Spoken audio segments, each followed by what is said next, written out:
Trial Lawyers University, where the Titans come to train.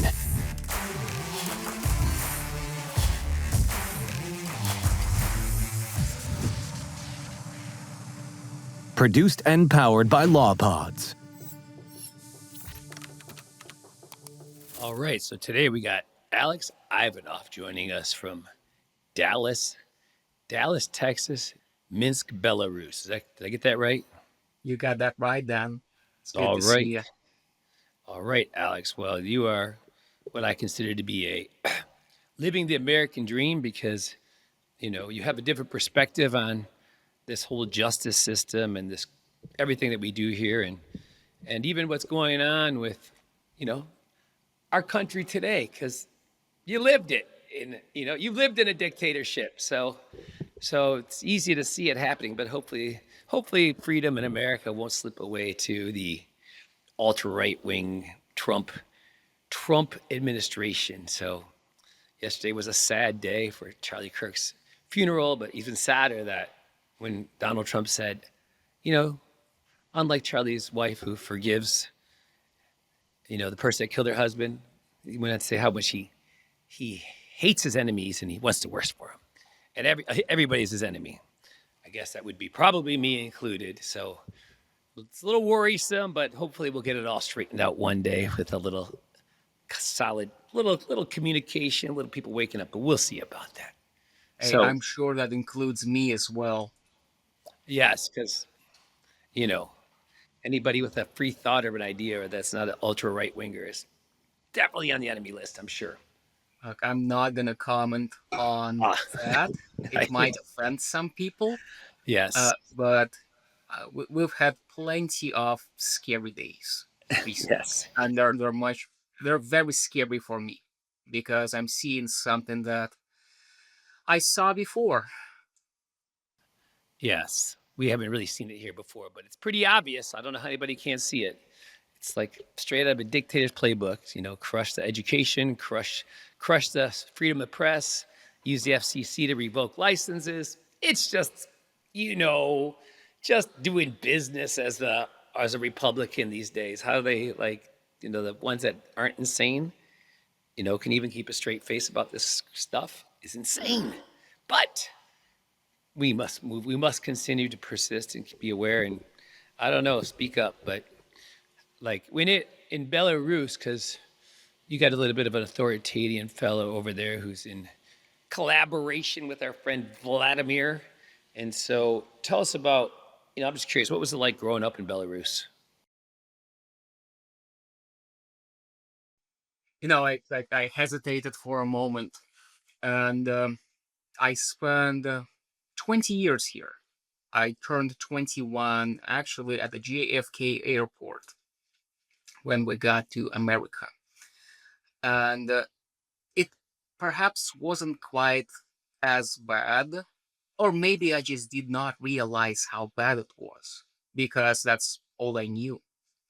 It's much, much worse now. But obviously, what has happened to me and how I got here demonstrates that it was pretty bad. Yeah. So so you went to law school in Belarus. So kind of give us where was the impetus for that move? Since it wasn't to be a trial lawyer or be a personal injury lawyer, that's for sure. Well, some of that, to be honest, was ego driven.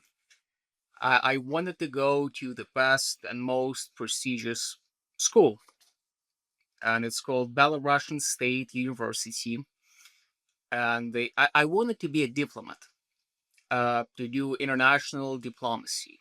And they had a faculty, which was a fairly new one when I was about to graduate high school, of international relationships. And that's where I saw myself. I wanted to go and do all kinds of great things. And then a year before, I started looking at it closer. And the more difficult one to get into was international law. So I decided that I'm going to be an international lawyer. Graduated high school, and it works a little different than here. To be a lawyer, you just graduate high school, you go to university, 4 or 5 years out, you are a lawyer, go practice. So there is no undergrad that's required to go to law school. That's what I did. So you're on to law school, and how is it that at some point how were your grades in law school? I mean, I was top of the class. all right. And so did that draw the attention of the government? Well, yes, but not as quickly, perhaps. And I was, God, I'm 17. I just turned 17 when I graduated high school. I go to this law school, or it's just a university, perhaps. There are no such thing as law school specifically in Belarus. But I go there. My degree was in international law, and I started getting engaged in some of the moot courts at my second year, which was I had an absolute blast, and it was an awesome experience because I got to go to a whole bunch of wonderful places where I have never been before. I've spent some time in Oxford in the United Kingdom. I've spent some time in the Netherlands. It was actually a great experience of getting to argue the case within the moot court parameters inside the International Court of Justice. And that left a huge impression on me, being there in the middle of this wonderful court.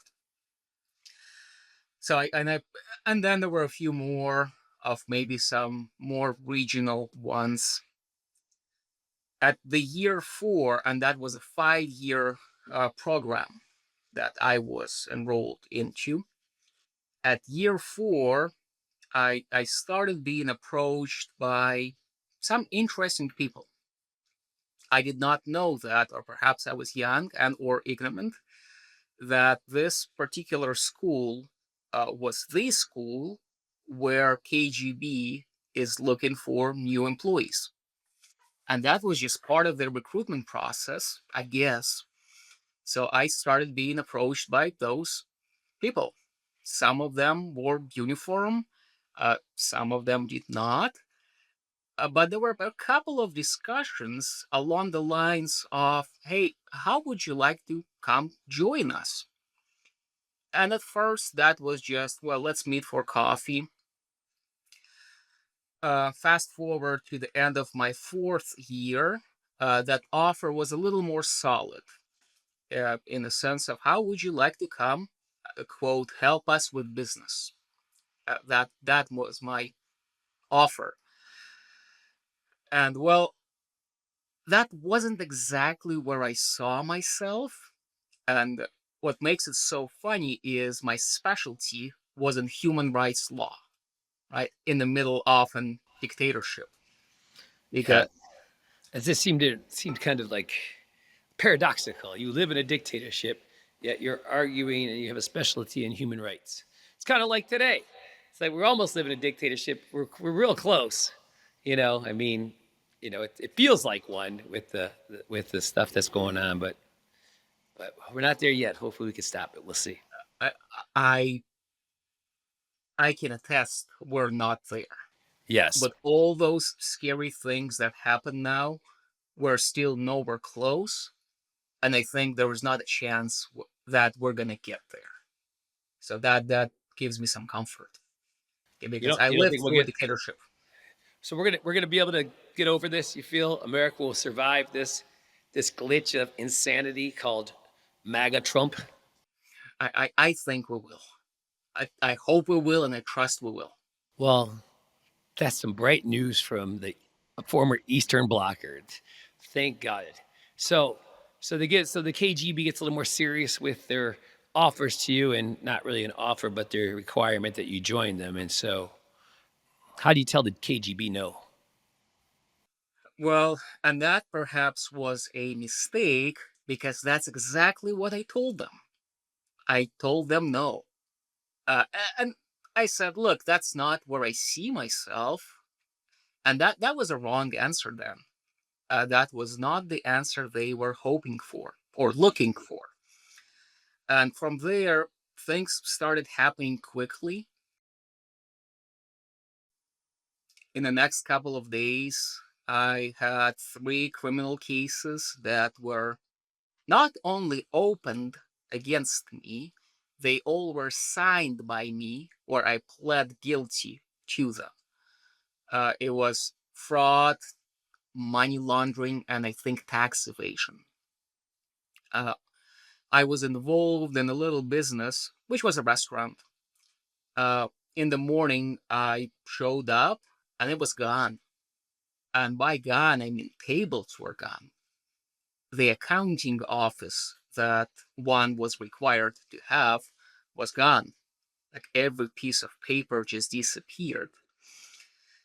And I had another chat a few days after that with the same fella from KGB.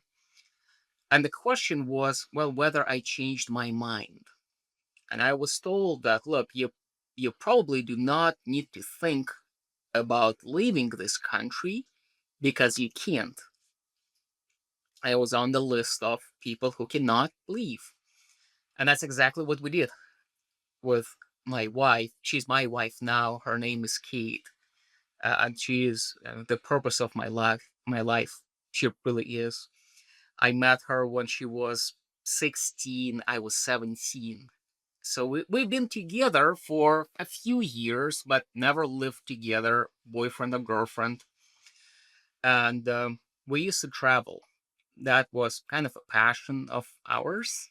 We would go somewhere every 6 months at least. At Germany, France, Italy, Spain. Uh, it was fairly easy, and that was the way we lived lives. So our next place or our next destination to come and visit was the United States. That's why some 9 months before all this is happening, we had our visas, which is a huge process, but we got through it. So we found ourselves when all this starts unraveling that the only visa that we had was the US visa. And then you might not realize, but when you live in Eastern Europe, you can't really travel freely. Not like you can just go to Germany. You have to have an EU visa. Not like can just go to, I don't know, Greece. You have to have a visa. Very few places where you can go just with your passport. So we had a US visa, and I remember we were talking with Kate, and I said, well, I think we gotta leave now. She said, are we coming back? My answer was, I don't think so. And no, she said, let's go.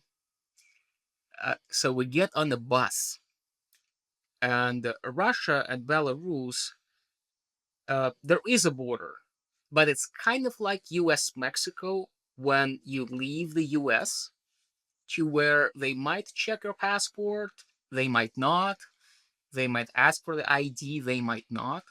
So our thought process, and I'm 20, was let's get the ticket for the bus and let's do it as close to midnight as possible for the time of us going through the border. So there's a chance those people at customs will get lazy and they will not come out and they will not check the passports on the bus. And they didn't. That's how we got to Russia. Obviously, we could not stay in Russia. We first came to St. Petersburg, then we flew to Moscow, and from Moscow we flew to JFK, United States. So there And was that's no. where I turned 21. You arrived in the U.S. on your 21st birthday. So obviously Belarus and Russia, because they seem to be pretty well connected today. You know what I mean, as far as like alliance-wise. But apparently they weren't communicating very well because they didn't communicate over to Putin to prevent you from getting on a plane. So that was fortunate. So you haven't been back, and you never can go back. So you'll never see your parents again, or she'll never see her parents or your family. Yes, that's the sad part. Um, it it was in 2016 when we came here. This year, my parents actually were able to come and visit. Yeah, it was a long and very, very difficult process, but it took quite a few attempts of them getting the visa, but they were able to come for 2 weeks Wow. and they visited. Wow. What makes it even more fun then is I'm the oldest one in the family. Then my second brother, he is 27 now. My youngest one is 8. So that was the first time I got to see my brother. Oh, your brother. Oh, nice. Oh, your two brothers came too. Just one, just the Just youngest one. oh, that's so cool. Well, what a nice reunification or meeting story. Not unification. You never separated because you never saw that guy. Well, that's a good story, Alex. So you get here in the U.S. You land when you're 21. You got you and Kate, and how much money you got saved up? Well, we had to borrow money to get here. We had $380 in our name when we landed, of which we had to spend 60 on the charger because, as you know, the outlets are different. So none of our chargers would work, and expensive chargers of JFK. So we had to get one. December 15th through 22nd, we're going to Cabo San Lucas, Mexico. We'll be staying at the Pueblo Bonito Resort, Sunset Beach. We're going to be golfing, playing pickleball, and training about 6 hours a day, working on our cases. I am super stoked about this one. And so if you're interested in coming, you can be part of it all. We got about 21 people coming right now. It's probably going to be about around that size. So it's going to be an amazing way to spend the last quote-unquote regular week before the holidays. Yeah, movie theaters and airports are probably not the best place to buy things that you might need. All right, so you got $320 left. You're fresh on the ground at JFK. So tell us how you tell us the route to Dallas and Angel Reyes Law. Well, we find ourselves just sitting there and not knowing what to do. We did not really know anybody in the US. We knew a guy who I played some video games with back in the days. He came to the US maybe 3 or 4 years before, but that was the only kind of remote connection that we had in the US. So we go on Yelp with me and my wife, and what we do, we look for vape stores because vaping was kind of big in Eastern Europe, and we were involved, and we were vaping, and we were, mixing those liquids that you would use for your vapes. So that idea came of, let's just look for a vape store that would give us some work. So go on Yelp, start sending, got hundreds, if not thousands, of emails, just cold emails saying, "Hey, we just got here, would like to work at your store. We have those business ideas of how we can help. Um, would you like us to come?" And a guy from Austin responds to one of those emails, says, "Let's get on Zoom or Skype or whatever we used back in the days." We talked to him. He says, "Come on over. I have a store here in Austin." So we take Spirit Airlines to go to Dallas, and then a bus to go to Austin, which was a little funny story. As we get to Dallas, I messaged this guy that I know by playing video games with. His name is Matthew. He said, "Matthew, we just gotta spend the night in Dallas. Could you come pick us up?" Matthew says, "Sure." He picks us up at DFW airport. He's on a little scooter, like a little moped, and we have luggage with us. So Matthew says, "How about you take this bus? And you take this bus and you exit at that station, and I'm gonna follow you guys." I said, "Fine." We get on that bus, we exit at that station, our phones died again, and we just chill at the bus stop. And 30 minutes go by, an hour, 2 hours, he's not there. we have this idea of, well, let's go and find a McDonald's where we can charge the phone. McDonald's was some 2-3 miles up the road, and me and Kate will walk up. We get to the McDonald's, we plug the phone in. We always say, Matthew, where are you? He says, well, where are you? I say, well, we're at this McDonald's, and there was a dental office and a church nearby. He says, well, you just described basically anywhere in the Midwest.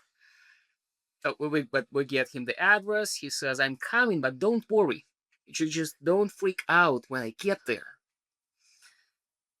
15 minutes later, Matthew shows up with like 3 police cars behind him.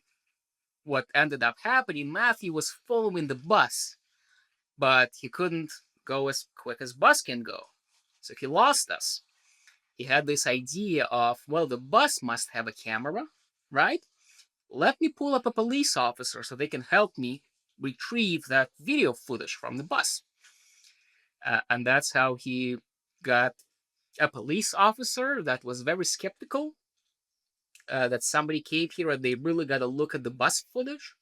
And then we called, so Matthew comes with the police officers. Super nice guys. They gave us a ride. So my first selfie I had from the US was at the back of the police car. I still have it somewhere. That's a little fun story. That was a little fun story. Okay, so let's see. So you got this vaping going, and you get to you're going to Austin to sell vapes. How does your vape empire, transition to your legal career? Well, we started a line of those liquids for vapes, called those From Russia with Love. They had those funny cartoons on them, and the best idea we had is let's go sell those door to door. So we had a little lab where we would mix it and have those recipes of flavors, and then just drive and knock on the vape shop's door and say, hey, would you like to buy some? And most of the people said no. Some people said yes. So it kind of took off unexpectedly to where probably in the next 3-4 months, it was making like $20,000 to $30,000 a month in sales. And we did that in Austin. We did that in San Antonio, to where every morning we could get in the car, go to San Antonio, try to sell some, come back, mix some more, then go to Houston, and then we went to Dallas. And we found a company here that was interested in buying that line from us. But because that business was obviously done with the help of the guy from Austin that's come work for me at my store, we came back to Austin. We said, hey, we got this wonderful offer of this company to acquire the business. There's some royalty, there are some guarantees, to where, a long story short, but the guy said, well, thank you very much, but now please leave my house. And you're immigrants, what can you do? When you say leave my house, so when you presented this deal to him, but he wanted to do this deal without you. Is that correct? Okay, you kind of missed that in the translation. Just to clarify, so that's why we got to know the story here.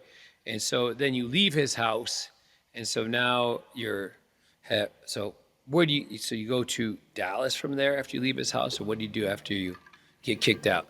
Well, for a moment, we're homeless and not living under the bridge, but we had a car, so we could Living sleep in the car, still homeless, still It, qualifies. it wasn't as homeless as it could have been, right? We were fortunate to have a vehicle. Yes. But no, we found our way in Dallas because that's where Matthew lived, and he helped us getting connected with these 2 wonderful ladies, um, who were in their 60s, and they were living here in Dallas, and they were kind enough to let us stay in one of the rooms that they had in their house. They were incredibly and kind to us, and they helped us tremendously. So we got the roof under our heads. and we tried to restart that business. We didn't really go far. It was about 6 months of, let's go door to door and try sell some without any kind of money coming in. And many of those choices were, do we go eat today, or do we put gas in the car so we can go and sell more?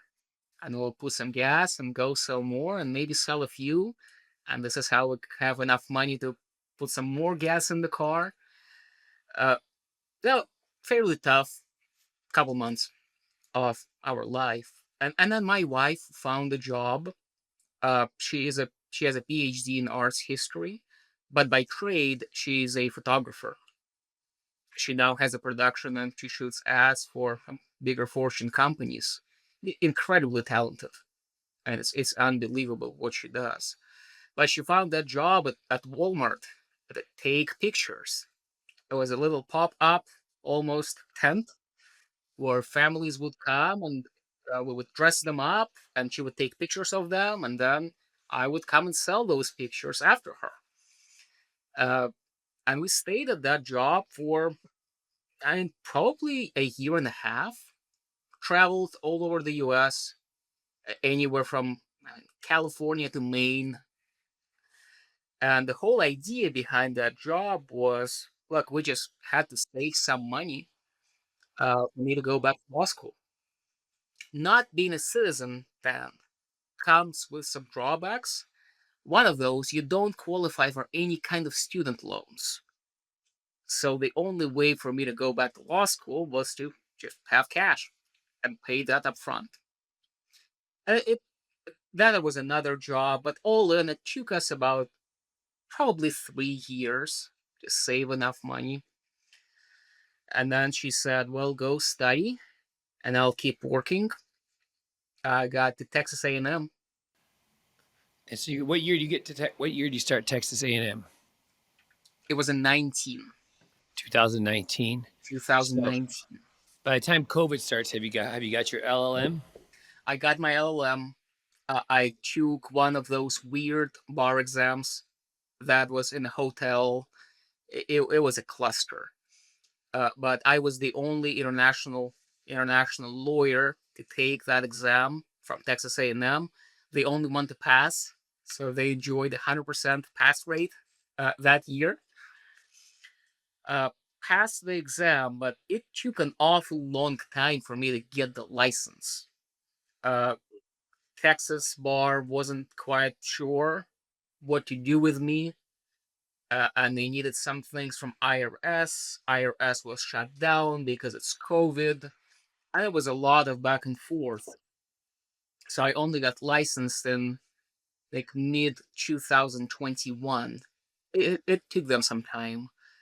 And in the meantime, I just started looking for jobs. And I do what we did before. I go on Yelp and I pull the list of law firms in DFW and I start emailing them saying, hey, I graduated, give me a job. And about 3 or 4 months, I can't find anything. I have some interviews. I go there, and people straight up tell me, look, you have an accent. We're not sure if you will fit. We're not sure if you will even get your license. This crazy KGB story. I mean, it's a no. And one day, Angel responds and says, well, come join us for Zoom. Let's have a little interview. I get on Zoom. I talk to Angel, and he was the one that said, come work for us, for which I'm grateful. I bet. And you go start working at Angel's firm in 2020 during COVID. Is that right? Yes. Okay. And so I started as paralegal. Eric Oliver is coming to Las Vegas October 28th through November 1st for a 5-day case story boot camp. So Eric will be working with you on developing your case as a story. Basically, he will be your trial consultant on your case. And then myself and my team will be working with you on your presentation skills, your voir dire, your witness preparation and direct examination, and your cross-examination skills. So at the end of the program, you'll both be a much better storyteller and, just as importantly, maybe more importantly, telling the right story. So join us in Vegas. And so how long was it before you're there, before you get your bar card?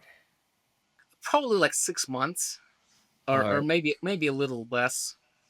But I do some paralegal things. I put demands together. I talk to clients. Then I get my license, start being a lawyer. Well, congratulations. It's a It big was day. great. I know how you feel. It took me a few years to get my license myself after it took me 4 tries to pass the California bar and another couple years, 3 years after that to go through their, the moral character and stuff and all this stuff you have to talk about and go through for the whole history, but survived it. Not just survived, but we got through it too. So you finally get your bar card. So tell us, when is it you do your first jury trial? I probably was here for already a year plus. So it was my second year of being a lawyer, of American lawyer, that is. And one of the partners at the firm comes down and says, "Hey, how would you like to try the case?" I said, "I'd love it. I've never seen one, but I've seen some movies, and it's gonna be fun." So I go there, and I'm getting completely clueless as to what's Were going you on, first chair or were you second chair? Was somebody there to help you? all by myself, That me and sounds client. all right. That sounds anxiety inducing and not a greatest idea, but how'd it go? Well, we settled. I picked the jury. We opened. I put the defendant up, and then they paid. I mean, whatever that was, I don't remember. 30 some thousand, and we settled the case. All right, one down. Victory. So tell us about the first verdict you get. It was the second case that I cried was the verdict, which was another interesting case when not a whole lot of the damage to the car, and all we do as a firm is car and truck wrecks, so we don't do anything else. Very, very hyper focused on it, but not a whole lot of property damage, and a big dispute as to liability, some soft tissue type things, a 30,000 minimal policy, and I get a verdict of 51 or 52, which was an excess of the policy, and that was great. I still don't know how, That but is we got it. exciting. It was a win. I bet Angel was pretty happy when he came back to the office that day. I'm sure he was. I'm sure he was. And so so you've only been at this trying cases, since just a couple of years. Is that right? Since 22, 22. And how many jury trials have you done? 2 verdict, probably somewhere around 15. Right, that's quite a few. And averaging roughly 5 a year. It's pretty impressive for anybody, especially for somebody newer who, is still, barely, learning English. It's true. I mean, you are I'm still still learning learning. English. I mean, and you're working, and I know you're working, because we spent time, you're working hard on what are you doing to flatten out your accent so that it's not as noticeable? I started doing that probably 6 months ago, and I found something. I was so thrilled. The guy's name that I'm working with is Bill Patty, Patti, who is by trade is a voice actor. He you can hear him on like American Airlines ads and Toyotas, and that's what he does. And it's not just the accent per se, but the public speaking, the inflections, the way how I speak. And it's so funny then that whatever he was teaching me and still teaches me now, it rhymed so much with what you were teaching us when you came to Dallas.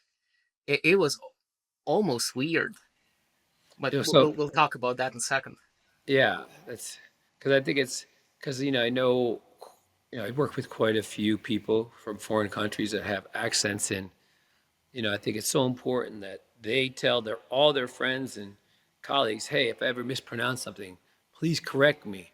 Because so many people are so, I do that for them without them asking, because like that's what I want somebody to do for me. The whole idea is to be able to be understood. And the more you sound like the rest of the people you're trying to talk to, the easier it is to understand you. So I think that's really, just again, dedication to your craft to work on that aspect of it. Depositions Are Trial with Satch Oliver in Rogers, Arkansas, March 3rd through 7th, 2026. You'll be working in depth with Satch and his team on your deposition skills, and they'll be working with myself and my coaches on your trial performance skills. That means witness prep and direct, cross-examination, voir dire, and performance skills. It's going to be a great group. It's going to be small. It's limited to 15 participants. Hope you can make it to Rogers, Arkansas. Now, you just recently got your first 7-figure verdict. Is that right? Yes, just about That's 4 so or 5 months exciting. ago. Breaking through to 7 figures. Now it's like the next goal is obviously 8 figures, right? That's And the then next one. that's the next goal. So tell us about your first 7-figure verdict. What was the case about? It was a car wreck, and it was a non-surgical pain management type case where now the injuries were the facet joints, so ablations that my guy would need for the rest of his life. So a little bit of a life care plan, but a dispute as to liability and as to what happened. Obviously, in Texas, we always have a fight on medical bills of how much that was and how much it should have been. So there's always somebody to come and say, well, that's just way too much. So that was the fight on the case. But here is something that I think made a huge difference on the case. Is Dan, you came here, it was probably February or March of this year. Actually, it was May, because it was the month before you came to before we did TLU Beach. Remember, it was like May 20th through 22nd, because it was like as soon as I got home, I had to pack my bags, jump in my truck, and start heading to Huntington Beach. So Oh, well, that means that verdict came probably in May then, yeah, because it was after you came. But you came here and you spent, what, 4 days with us, or 3 days, 3 days. teaching us, me and other lawyers in the firm, on cross-examination and on direct examination. And And witness preparation. So it was and really witness preparation. And that was in that case that we tried. It was me and then another lawyer from my firm. His name is Nate. We kind of took it too hard. good. Where Nate prepped our guy with your strategy of, let's bring the jury back with us and transport them with us, and let's tell them what actually happened. He did that for a few days with our guy, Yeah. and that So, that had a huge impact, I think, on the case.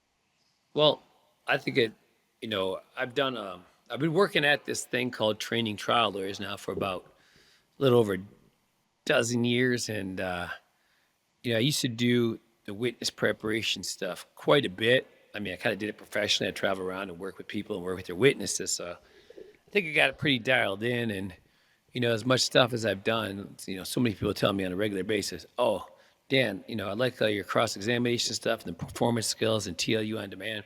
But the best thing you ever did to make the biggest dent in my practice was the witness preparation methodology.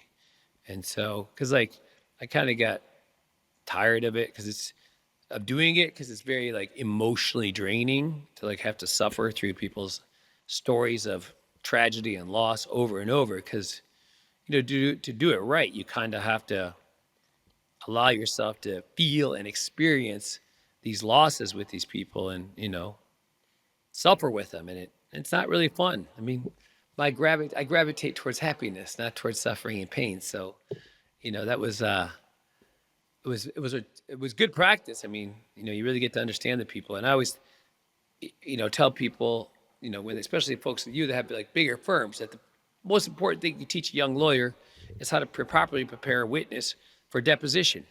Because if they do a great job on their deposition on these $25,000, $30,000 policies, you're not going to have to try it. You're going to most likely get the policy limits because the defense lawyer is going to recognize that this witness is credible and they have a problem. So they can't punch holes like they normally do. So that's what I think. But just for people that aren't that familiar with it, give them a little overview of it. So in my world, witness preparation is about getting the story from the witness, the authentic story, not the one that you want to tell, but the one that they actually experienced. And because if you don't do that, you're just guessing, and maybe you guess right, but most likely you don't. And I think that really hurts authenticity and credibility. And so whenever I would prepare a witness, like Alex, if I was brought in to prepare you, and let's say it was, you were suing the Belarus KGB for intentional infliction of emotional distress. Oh, they inflicted some. I bet they did. I can only imagine. Like, I can't even imagine. I mean, sometimes I get scared to imagine, and what if things like that started happening around here? Because I know, anyways, but so if I was to meet with you, I say, Alex, my job is to make you the best witness that you can be. So with that one statement, I set the intention of what are we doing here, right? And most likely, anybody that's ever brought me in to prep a witness always tells their client, hey, we're bringing a professional in. He's going to help you become the best witness you could be to be a great storyteller so the jury loves you and properly decides this case. And that's what the jury, that's what people want. I mean, that's what the client wants. So then I said to him, as I start to talk about the process, I'm like, now, Alex, and then I kind of pretend to have like a brain fart. I say, Alex, you ever somebody tell you a story before and they're like all excited and you're kind of like, huh? And they go, I guess you had to be there. You ever had that happen? Sure. Okay. And so what they're saying is they weren't able to communicate the excitement or the emotion of the event. Whereas we've all had people tell us stories, and as soon as they start telling us a story, their facial expressions change to match the facial expressions of the people in the story. Their hands start moving in perfect timing with the story. And sometimes their voices even change to match the voices of the people in the story. And they tend to disappear for 2 or 3 minutes. And when they come back, sometimes they're exhausted. And we're kind of exhausted too, because they went there, we went there with them. Now, people that tell stories like that, Alex? I do. Okay, so side note, we all tell stories like that when we're not thinking, when there's no pressure, when we're just talking to a friend at the bar or after work, telling them what happened that day. And so we tell those stories with our unconscious mind, unconscious processing. We're not trying to make eye contact the whole time. We're not worried about anything. And so that's kind of like the whole idea is to make the unconscious conscious. Like that concept, I think, really first came to me when my mentor named Dave Clark taught me about started teaching me. But before he started teaching me, him and I were at Jerry Spence's last trial together in Des Moines, Iowa. And it was a civil rights case since we were watching the voir dire. And then Clark started discussing the voir dire with me. And he's like, asking me if I understood the rhetoric and the framing. And of course, I'm like, no, I don't understand any of this. I spent, at that point, it's probably 10 years at the trial lawyers college, but they never talked about any of that stuff.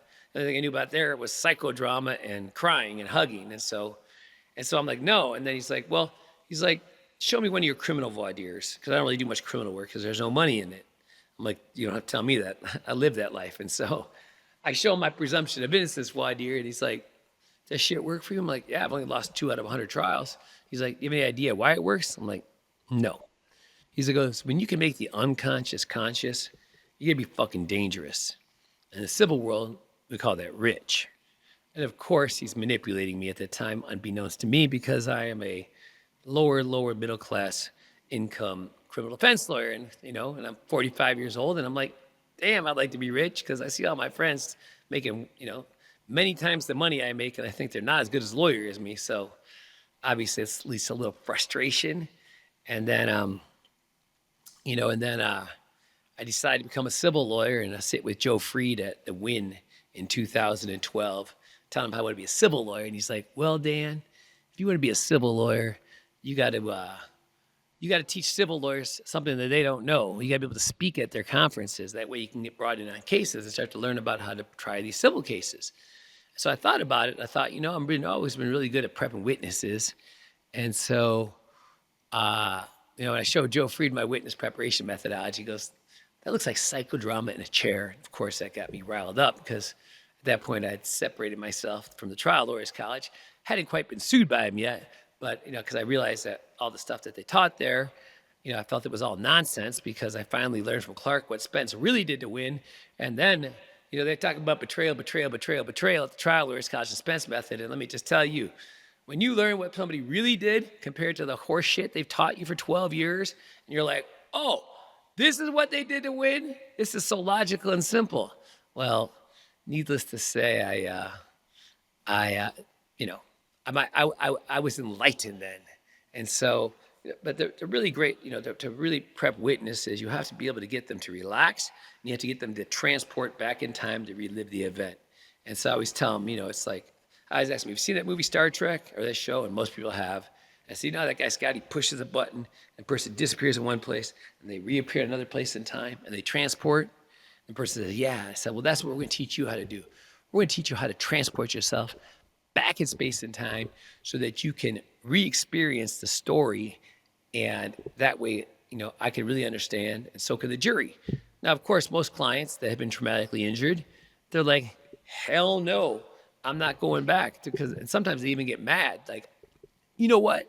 Like, the story. You have all the evidence. Why do you have to torture me? Why do you have to, why do I have to suffer? Because the reality is that people who have been traumatically injured, they suffered greatly. And the first thing every human being does when they've been injured is start to suppress or repress that experience. So they don't have to think about it. So after a year and a half, 2 years, they're smiling again. They're missing both their legs, but they're happy because they found a way to happiness. They found a way to get past the depression. But we as trial lawyers, we need them to go back and, and talk about that stuff, and they don't want to go. It's like, and so we have to kind of pull that Band-Aid off, or kind of compare it to like a dark room, and that we have to go in that darkness with them. And so they trust us that we go in there with them, explore that dark room, but we can come back out, we can shut that door, and we can be happy again. And so I think that's the real key to great witness preparation, is getting the client to be able to go back and relive the story so that we can relive it too. And so what we do is process, which we did at your firm for a couple of days, is practice with different people, telling stories, recording them. We always start with the story of happiness, because people that took place before the crash, so that way it's not blurred by the crash. Because people often like somebody teaching their kid to ride a bike. That's my favorite happy story, because like everybody can relate to it. Unlike getting engaged, which is happy for some, but not so happy for many.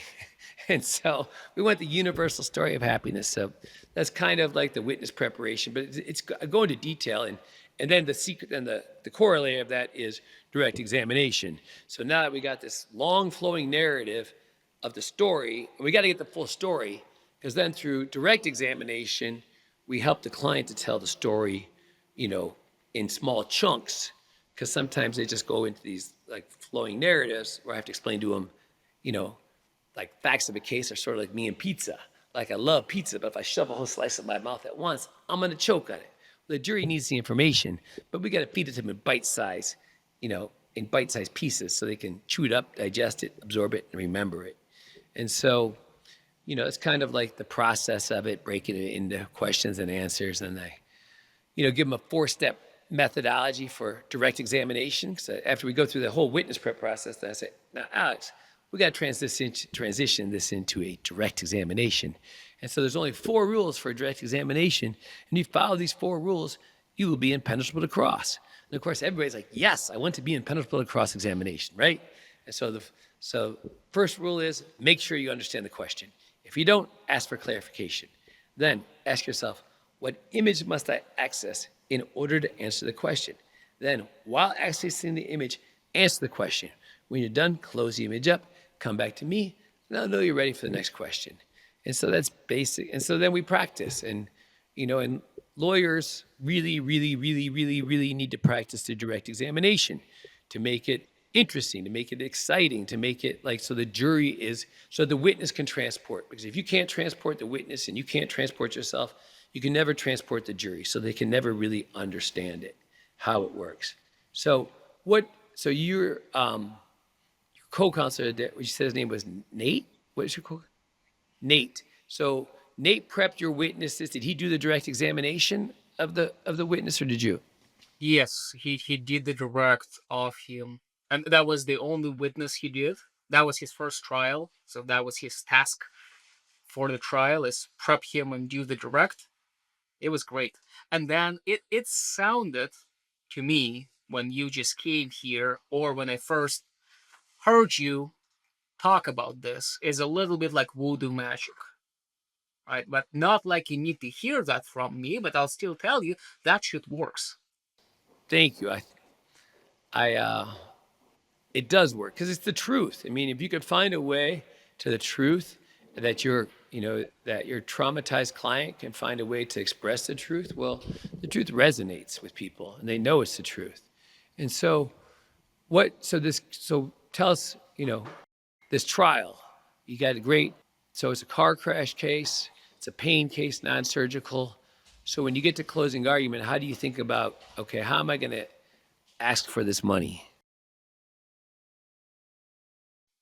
It's always challenging. And what made it ever so slightly challenging here where I practice in Texas is recently our Supreme Court did not give us parameters of how we can ask for it, but they told us how we cannot ask for it.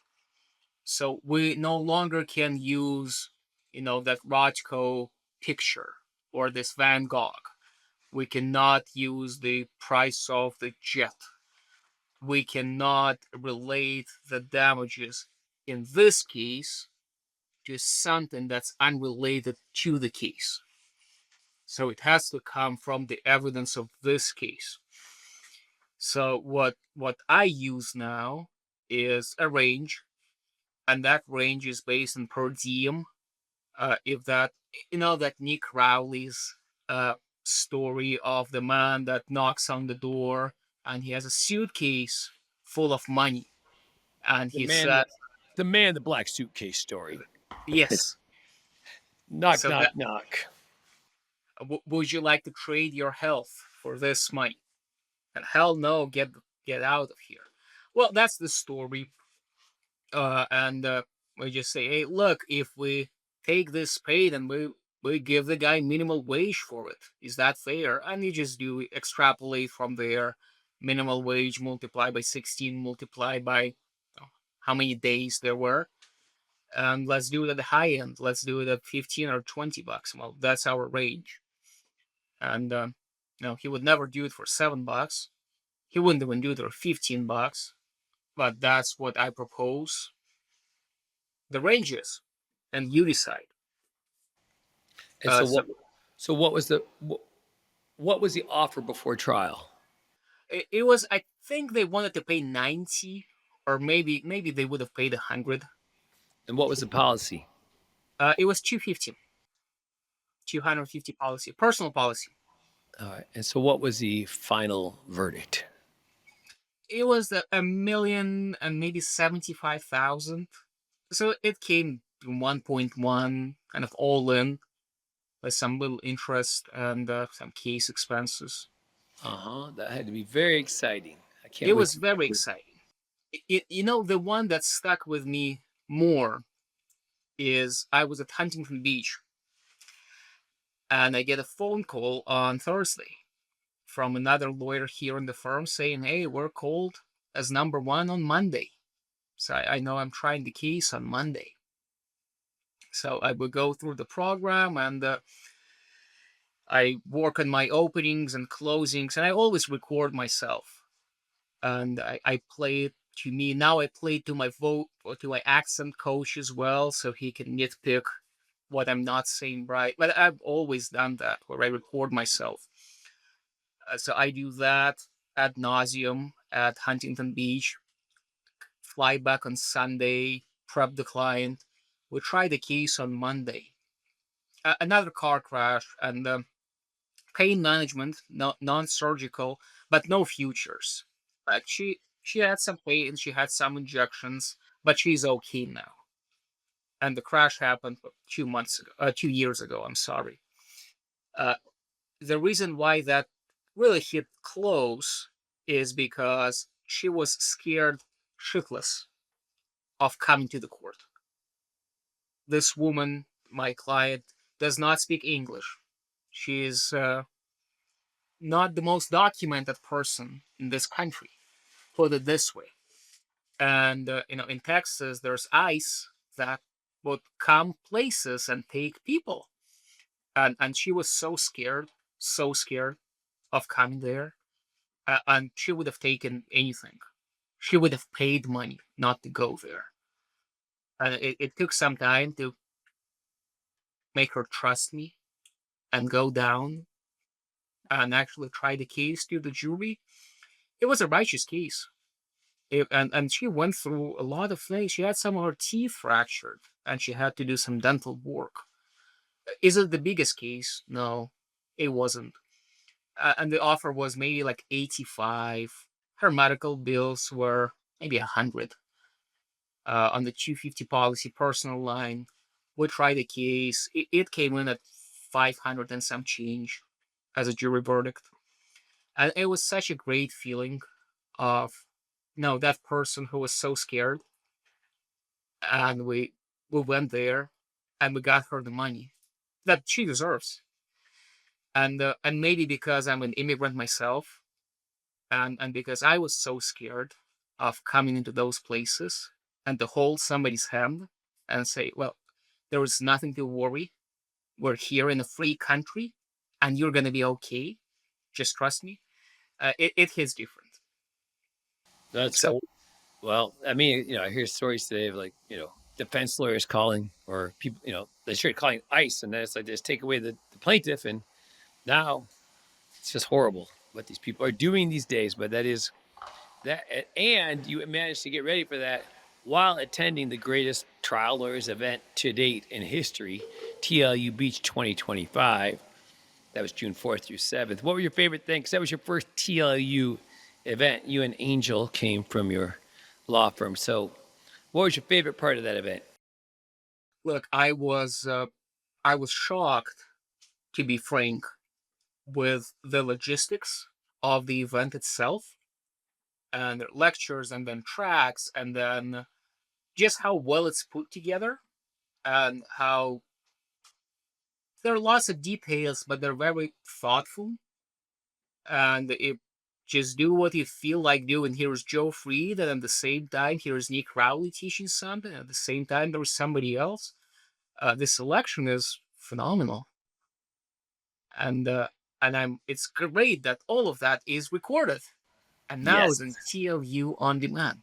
TLU Huntington Beach is going to be the greatest event of 2026. There's going to be 4 lecture tracks, 8 workshop tracks with the top trial lawyers in the country. On Tuesday, June 2nd, there's going to be a golf outing, pickleball outing. That night, we're going to have a dinner at the La Rea. We're going to buy it out. Everybody gets a chance to meet each other beforehand. And then during the conference, of course, we do a full breakfast, full lunch, and theme parties every night. This year, we're going to be utilizing the pool area and the restaurant for more of the parties. And we're going to have an adult swim one night, a Satch Oliver party on Friday night. And the last theme party is going to be a 80s Run DMC Adidas jumpsuit. It's going to be the greatest. And last year we had over 800 people. This year it's going to be over 1,000.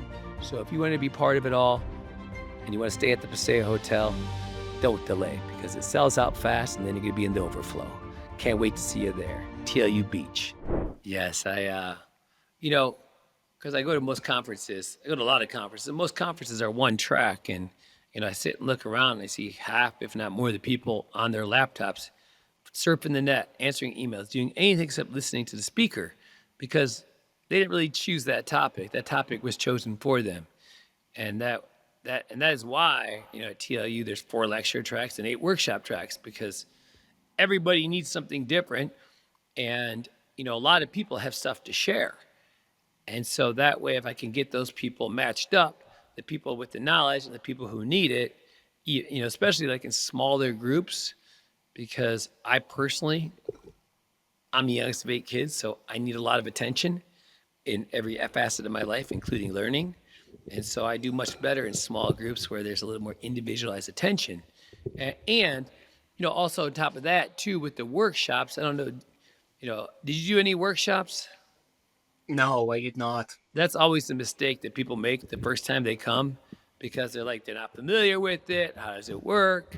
Yada, yada, yada. But then usually the second time people come, people do a lot more workshops. A lot of people just do nothing but workshops, which is what, I frankly recommend because all the lectures are being recorded so you can watch those at your convenience on TLU On Demand. Whereas if you do the workshop, well, you get, specialized training from, in a smaller group, but equally, maybe not more important, that the instructor has, 1 or 2 Zoom meetups ahead of time where they kind of go over the materials that they're going to be teaching, kind of preload people's brains with it, give them any kind of preparation they do have to do. But also, you get to meet, you kind of meet everybody that's also in your work group before you get there. And then on top of that, everybody writes a personal bio, which is a story of who they are written in the first person. So that way we share people's personal bios that are in the small groups with each other. So when there's only 10 people, it's really easy to read 10 people's bios. So people get to know each other before they get there. And then that way they, it's kind of fun when to go to a conference and you know more people, right? I mean, like the more people the more people's faces light up and they see you say, Alex, Dan, whatever, it just makes it more fun. And so, networking is one of my strong suits. And so I try to leverage that to help everybody that comes to TLU massively expand their networks of friends and trial lawyers. Did you make a lot of new friends there, Alex? Probably not as much as I could have. Yeah. But I'll tell you, this is how I met you. It was in Scottsdale, at one of the conferences. At a Starbucks, I'm just waiting for my coffee. It's early in the morning, and a guy comes up and says, "Hey, I'm Dan. What's your name?" And that's a talent, and I'm jealous. I'm trying to get there myself. I'm not quite there, of having that courage of just to come and say, "Hey, I'm Alex." So something I'm trying to pick up from. Well, took a little while. I have the mindset that everybody wants to know me. I'm everybody's favorite person. I may not be, but I have that mindset. So that's where I always start out with. And so it makes it easier to meet new people. And so probably did you come to any of our social outings, our theme parties? I did to some, but not to all of them. You were getting ready for trial. So I had an year, excuse. yeah, but we did a full breakfast for everybody, a full lunch. But next year, it's June 3rd through 6th at the Pasea. But we're going to do a golf tournament on June 2nd and a pickleball tournament June 2nd. We're going to buy out the restaurant called the La Rea on June 2nd, Tuesday night. So everybody's there. There's probably about 250 people there by then because they're either doing the golf, the pickleball, or just doing workshops the next day. And so that way we're going to have a sit-down dinner to start TLU Beach. And then we're going to have the parties this year are going to be much more, because we're going to use the pool area. So one night we're going to have an adult swim. Another night we're going to have an 80s Adidas, jumps, running suit, like a Run DMC party.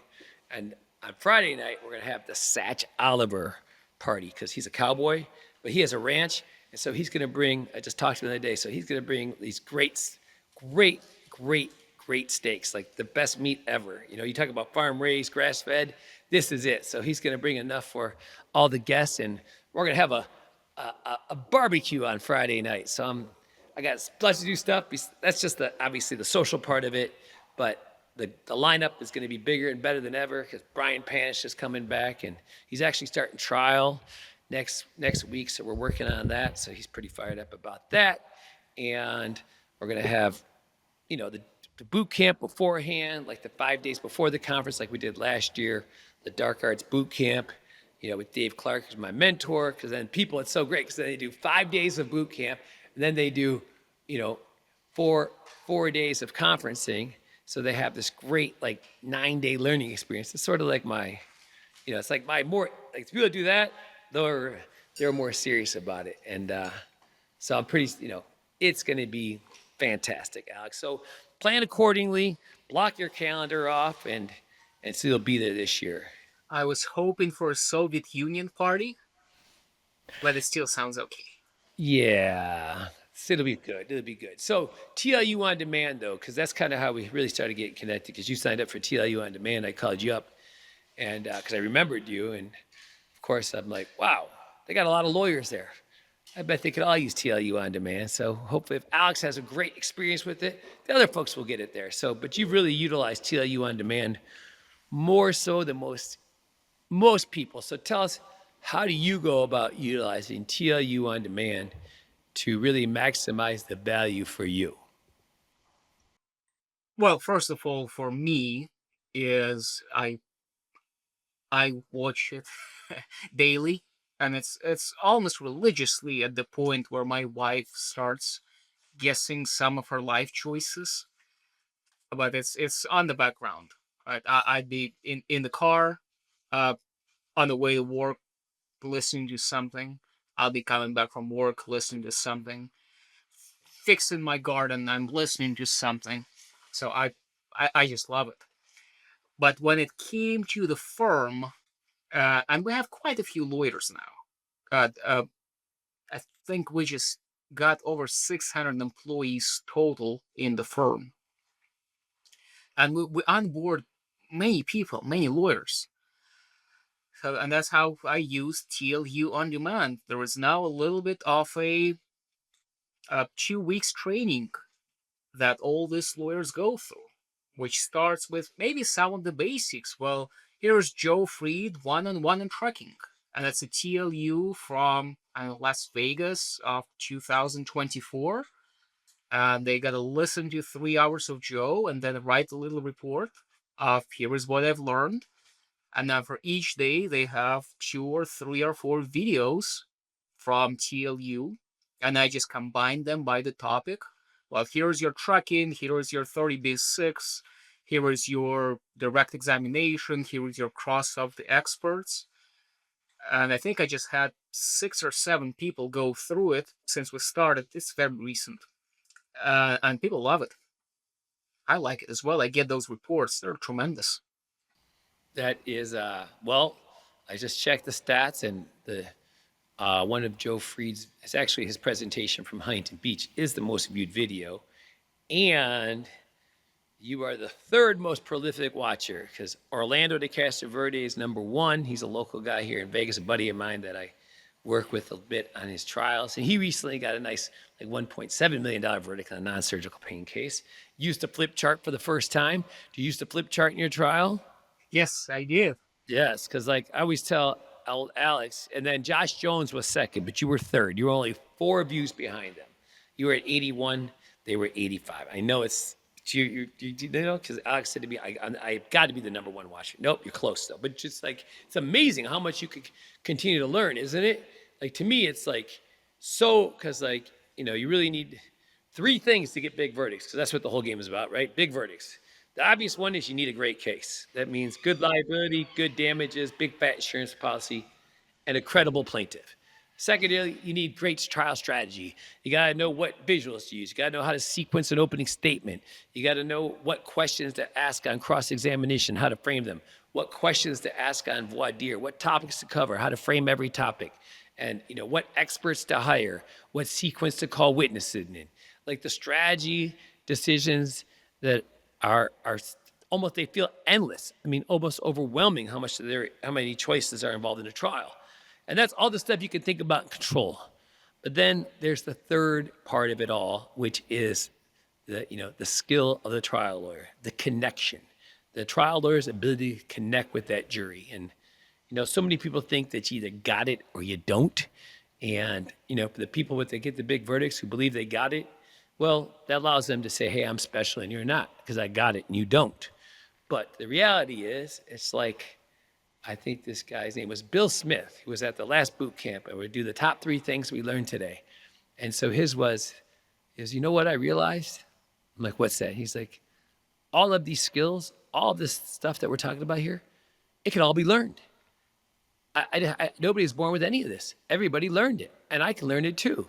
Now that there's a process for learning it. And I was like, yes, it's true.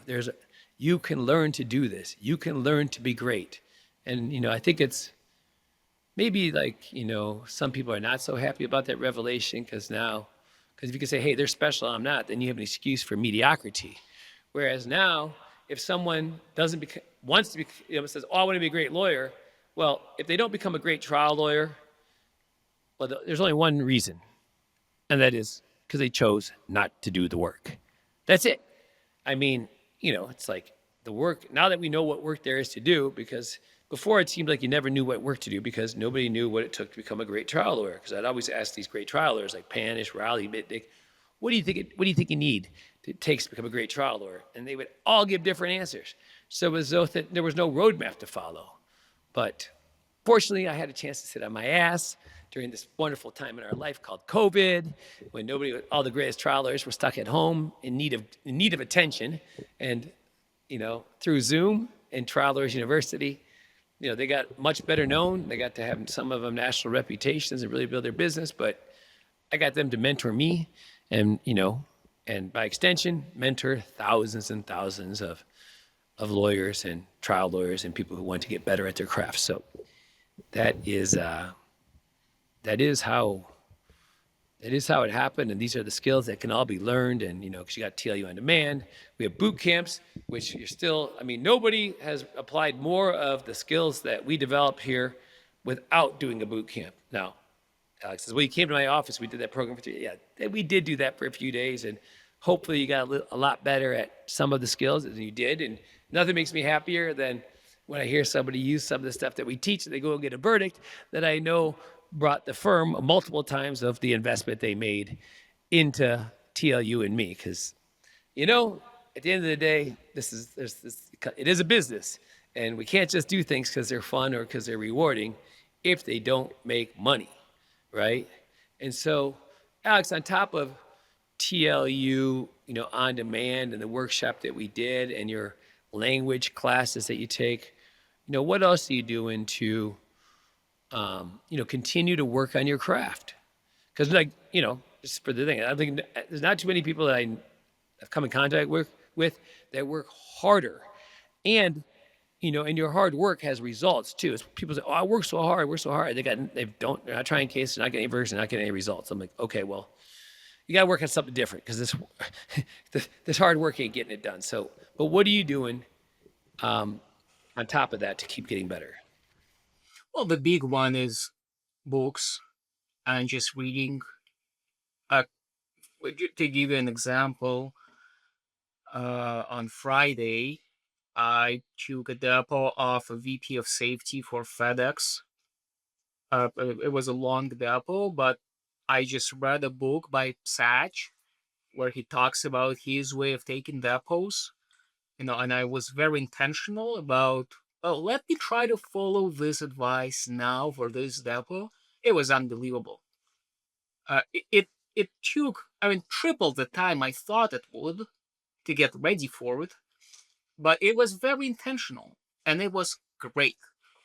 So just being intentional with whatever, even small things. Well, maybe it's a little defendant's depot of a truck driver. Well, the more time I put in it, the better it becomes. CVN is a huge one. I think I've seen every car wreck that's in CVN. And I even have a little folder. I showed that to you on my computer where I take snippets, short video clips of things. Here is Rowley and how he does this. And I have it on 3 examples. Here is Kimball Jones that just had this crazy first party result. I had the first party keys to try. Well, I have a folder now with him, and this is how he did it. And by just none of that is original. It's just the bits and pieces of other great people doing it and putting it together and making my own. And those are the big things. And also slapping myself every time I use legalese.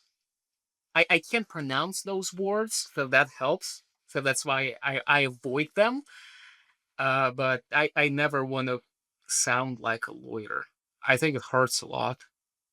And Well, the game is about communication, but But speaking of Satch Oliver, I'm headed down to Rogers, Arkansas on next Tuesday for a couple of days because doing a little reconnaissance mission because I think March 4th through 8th, we are doing a depositions, our trial boot camp at Satch's Ranch in Arkansas.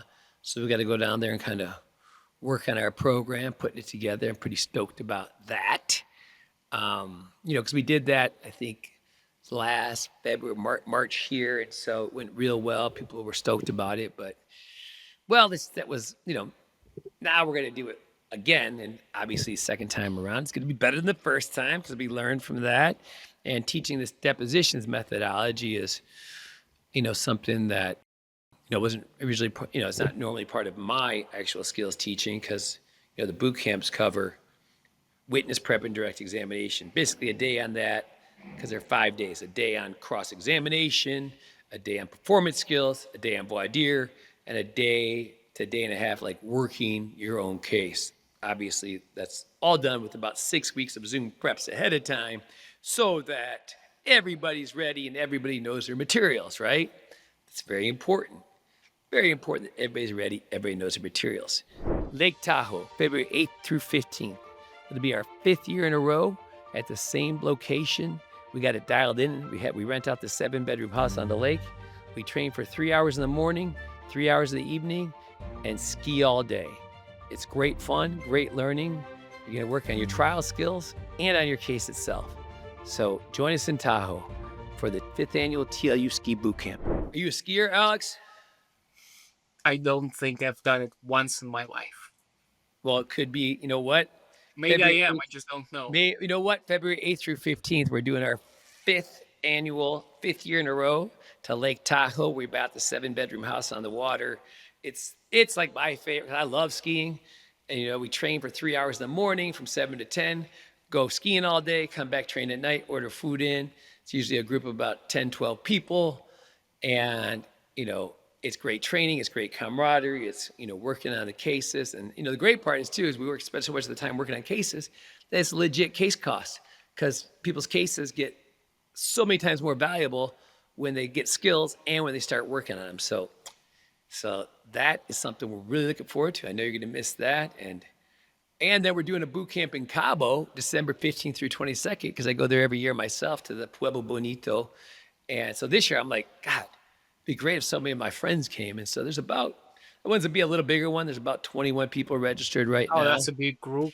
I know. Well, we got more instructors. It's kind of like my instructor training class. So all the people that come in have been to TLU before and a couple of new ones. But mostly, 90% of them have done the boot camp before. So just refining the skills training, always refining, plus a little golf, plus a little pickleball. Have you picked up pickleball yet? I have not done that either. Dude, you got to get American on. You tell Angel, man, he can't be pushing you so hard at this work thing. It's overwhelming. You know what I'm saying? It's overwhelming. So when's your next trial coming up? Because you just try them left and right.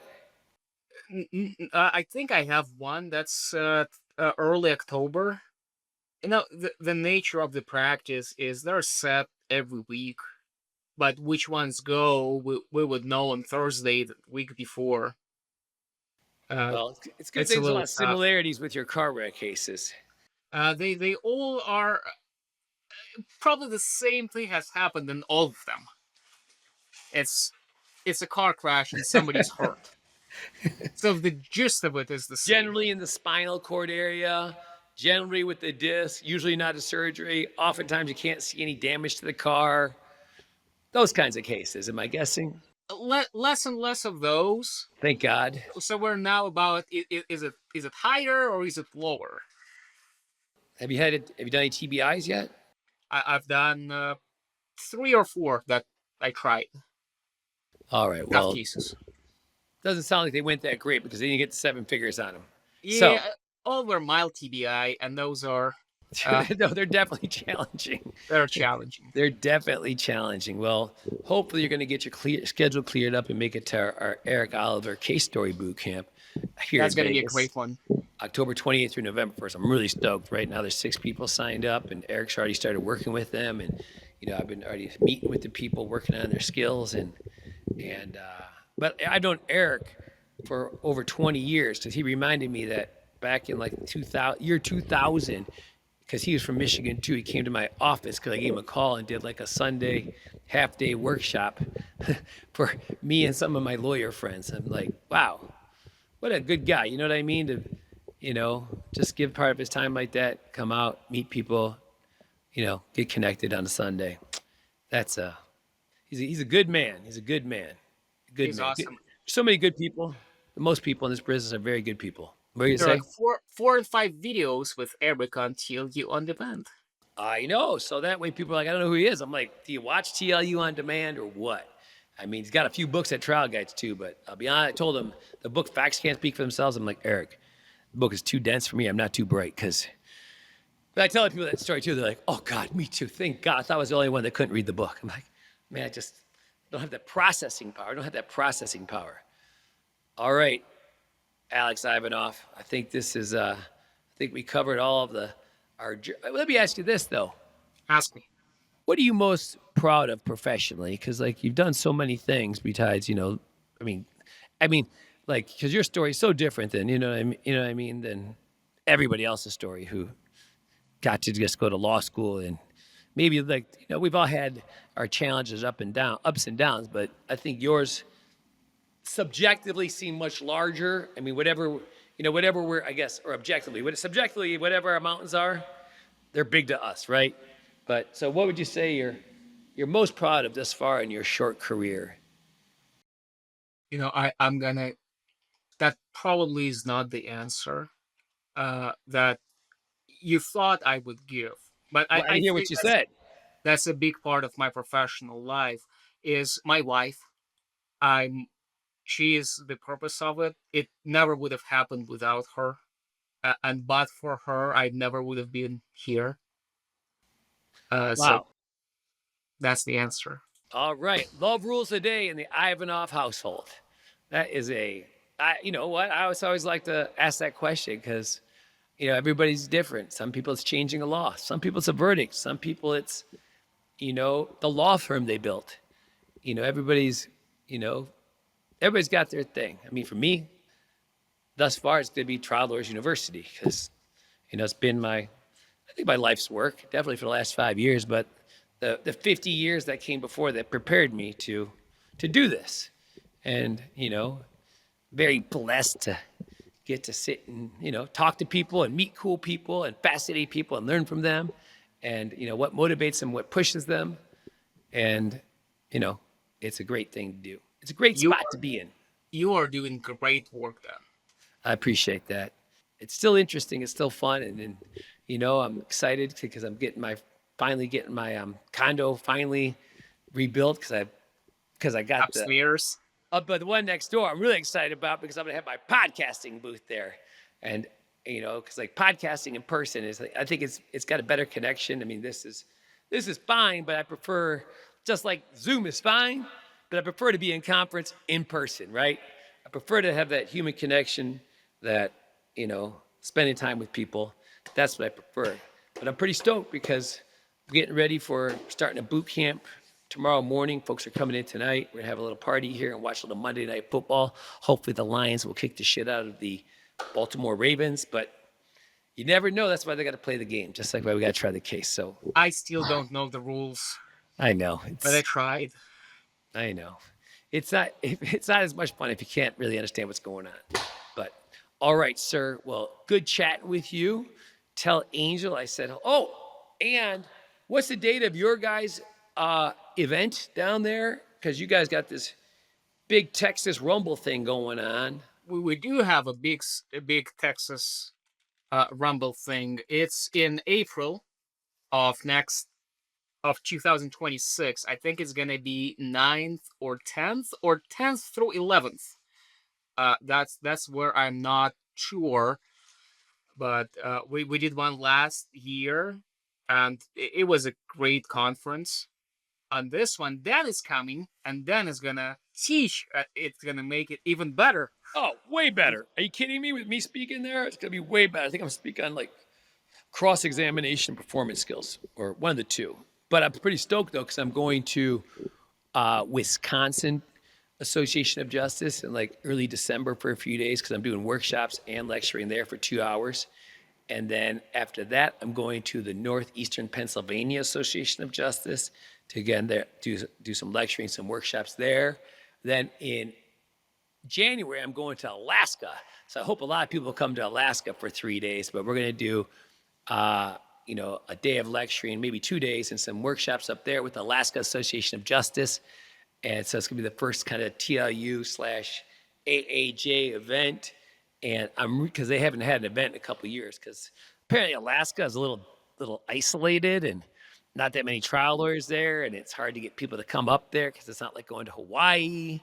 And so I'm super stoked for that opportunity. And I'm going to be at the CTLA Blockbuster Seminar at the end of January 29th and 30th. So lots of exciting opportunities to teach and to learn.